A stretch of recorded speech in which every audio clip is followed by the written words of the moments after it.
김건희 여사를 검찰청 청사가 아닌 제3의 장소에서 대면 조사한 일을 두고 검찰 내부의 갈등 분위기가 심상치 않습니다.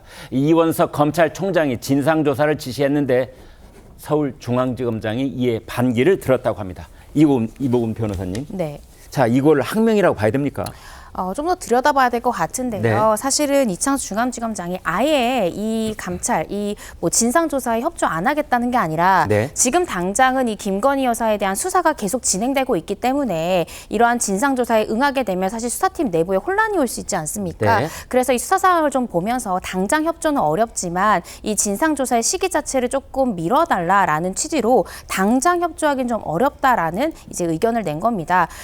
본인이 이런 의견을 냈음에도 불구하고 만약 대검에서 이 진상조사를 강행한다라고 하면 중앙지검장인 나만 수사하라, 나만 조사하라라는 의견은 필요했겠습니다. 그런데 사실 이 부분은 사실상 지금 당장 협조를 거부하는 것이 아니냐라는 이제 분석들이 나오고 있는데요. 왜냐하면 이 김건희 여사에 대한 조사에 대한 보고가 왜 이루어지지 않았는지를 알려면 이 조사 일정에 대해서 누가 어떻게 조율을 했고 어디까지 보고하기로 했는지에 대한 내부 어떤 조율 과정이 있었지 않겠습니까? 네. 그렇다고 하면 중앙지검장보다도 수사팀 내부에 있는 검사가 조율했을 가능성이 있기 때문에 중앙지검장뿐만 아니라 이 수사팀 내부에 있는 인원들에 대한 진상조사도 당연히 필요합니다. 네. 그런데 중앙지검장인 나만 조사해라라는 것은 사실상 이 진상규명에 대해서는 지금 당장 이 서울중앙 혹은 이 해당 사건을 수사하고 있는 수사팀이 지금 당장 좀 협조하기 좀 어렵다라는 의사를 보인 것으로 보여지고요. 네. 이에 대해서 대검 측에서는 이 또한 이 서울중앙지검장의 하나의 의견이라고 우리는 생각을 하고 네. 계속해서 조율해 나가겠다라는 의사를 밝혔고요.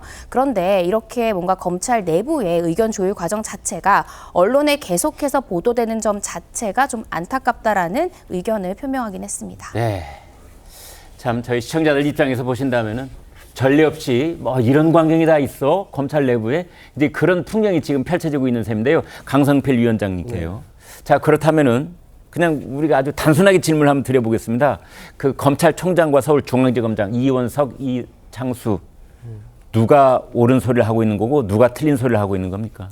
사실 이제 뭐 각자의 입장이 있는 거겠죠. 네. 그러니까 이제 중앙지검장으로서는 어쨌든 김 여사에 대한 수사를 해야 되는데 네. 어쨌든 수사를 하려고 하면 저희가 출장을 가서라도 예. 받는 게 맞지 않느냐라는 주장인 것이고 저쪽의 요구를 어느 정도 수용을 해야만 맞습니다. 가능해진다. 네. 네. 하지만 검찰총장으로서는 네. 어쨌든 이게 국민적으로 관심이 있는 상황이고 이 수사라는 것이 절차가 상당히 중요하고 절차가 정당해야 또 수사의 결과에 대해서 국민들이 납득하고 정당성을 획득할 수 있다라는 원론적인 이런 입장이 부딪히는 거거든요. 네. 그런 차원에서 어쨌든 중앙지검장이 검찰총장에게 보고도 하지 않고 그래도 수사를 진행했다는 것은 사실 비난을 명기는 어려울 것 같습니다. 네. 하지만 어쨌든 이러한 상황에서 수사는 이미 이루어졌고 이제 차후에 어떻게 진행되는가가 중요한 거거든요. 그래서 아마도 이원석 검찰총장으로서는 검찰 수사심의회를 직권으로 발동을 시켜서 이 부분에 대해서 어떤 일이 있었는지에 대해서 밝혀내려고 하는 입장이 있는 것이고